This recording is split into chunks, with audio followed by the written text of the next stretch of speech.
ನಮಸ್ಕಾರ ಎಲ್ಲರಿಗೂ. Child birth, ಮಕ್ಕಳ ಸಂತಾನ ಇಲ್ಲದವರಿಗೆ ಒಂದು ವಿಶೇಷವಾದಂಥ ಮಂತ್ರ, ಯಂತ್ರ, ತಂತ್ರ ಕೂಡ ಇವತ್ತು ತಿಳಿಸ್ಕೊಡ್ತೀನಿ. ಅದು ಕೂಡ ಅವರ ಒಂದು ಬೇಸ್ಡ್ ಆನ್ ದಶ ಮೇಲೆ ನಿಂತಿರುತ್ತೆ. ಸೊ ನಾನು ಆಲ್ರೆಡಿ ಸ್ಕ್ರೀನಲ್ಲಿ ಹಾಕಿದ್ದೀನಿ ಒಂದು ಯಂತ್ರನ. ಈ ಯಂತ್ರನ ಬರೆಯೋದು ತುಂಬ ಸರಳ. ಒಂದು ವೈಟ್ ಶೀಟ್ ಪೇಪರ್ ತೊಗೊಳ್ಳಿ, ಹಾಗೆ ಅರಿಶಿನ ಕೊಂಬಿನಿಂದ ಮಾಡಿರುವಂಥ ಪೌಡ್ರ್ ತೊಗೊಳ್ಳಿ. ಅದನ್ನು ಕಲಿಸ್ಕೊಂಡ್ಬಿಟ್ಟು ದಾಳಿಂಬ್ರೆ ಕಡ್ಡಿಲಿ ಈ ಒಂದು ಯಂತ್ರನ ನೀವೇ ಬರೆದುಬಿಟ್ಟು ಪೂಜೆ ರೂಮಲ್ಲಿ ಇಟ್ಟು ಆ ಒಂದು ಮಂತ್ರನ ನಾನು ಆಲ್ರೆಡಿ ಸ್ಕ್ರೀನಲ್ಲಿ ಹಾಕಿದ್ದೀನಿ. ಆ ಮಂತ್ರನ ಬೆಳಿಗ್ಗೆ, ಮಧ್ಯಾಹ್ನ, ಸಾಯಂಕಾಲ ಚಾಂಟ್ ಮಾಡಿ. ಓಂ ರೀಂ ಗಂ ಗಣಪತಿಯೇ ವರವರದ ಮತ್ಕೊಲೆ ಪುತ್ರಂ ದೇಹಿ ಸ್ವಾಹ. ಈ ಮಂತ್ರನ 3 ಟೈಮ್ಸ್ ದಿನಕ್ಕೆ ಇದನ್ನು ಯಂತ್ರದ ಮುಂದೆ ಜಪ ಮಾಡಿ ಅಥವಾ ಚಾಂಟ್ ಮಾಡಿ, ಓಕೆನಾ. ಹಾಗೆ ಒಂದು ತಂತ್ರ ಕೊಡ್ತೀನಿ.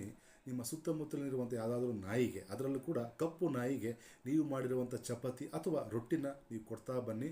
ಸಾಕಷ್ಟು ಎನ್ಹೆನ್ಸ್ ಮಾಡುತ್ತೆ ಈ ಒಂದು ಚೈಲ್ಡ್ ಬರ್ತಿಗೆ. ಸರ್ವೇ ಜನಂ ಸುಖಿನೋ ಭವಂತು.